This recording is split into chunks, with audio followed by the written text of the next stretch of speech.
Bon dia, avui estem a la Fira Robòtica i estem amb el grup de la Casa Domèstica i ens explicaran què és el seu projecte.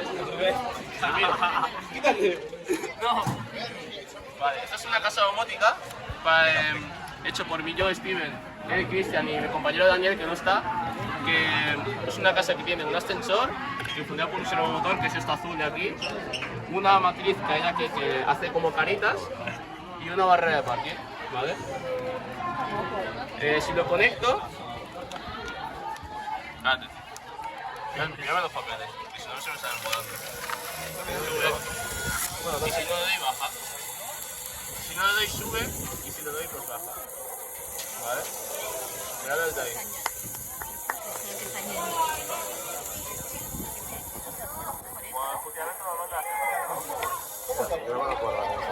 Después tenemos una matriz que hace caritas, por ejemplo, ¿qué carita queréis que ponga?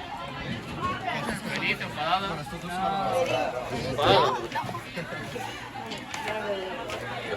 Enfadada.